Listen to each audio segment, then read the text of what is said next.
22শে শ্রাবণ। মনে পড়ছে সেই দুপুরবেলাটি। ক্ষণে ক্ষণে বৃষ্টিধারা ক্লান্ত হয়ে আসে, আবার দমকা হাওয়া তাকে মাতিয়ে তোলে। ঘরে অন্ধকার, কাজে মন যায় না। যন্ত্রটা হাতে নিয়ে বর্ষার গানে মল্লার সুর লাগালেন। পাশের ঘর থেকে একবার সে কেবল দুয়ার পর্যন্ত এলো, আবার ফিরে গেল, আবার একবার বাইরে এসে দাঁড়ালো। তারপর ধীরে ধীরে ভিতরে এসে বসলো।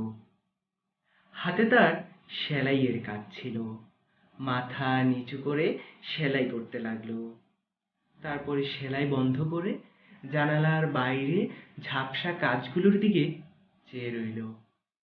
বৃষ্টি ধরে এলো, আমার গান থামলো। সে উঠে চুল বাঁধতে গেল। এটুকু ছাড়া আর কিছুই না।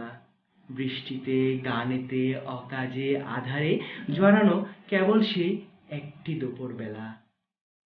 ইতিহাসে রাজা বাদশার কথা, যুদ্ধ বিগ্রহের কাহিনী সস্তা হয়ে ছড়াছড়ি যায়, কিন্তু একটি দুপুরবেলার ছোট্ট একটু কথার টুকরো দুর্লভ রত্নের মতো কালের কৌটোর মধ্যে লুকানো রইল।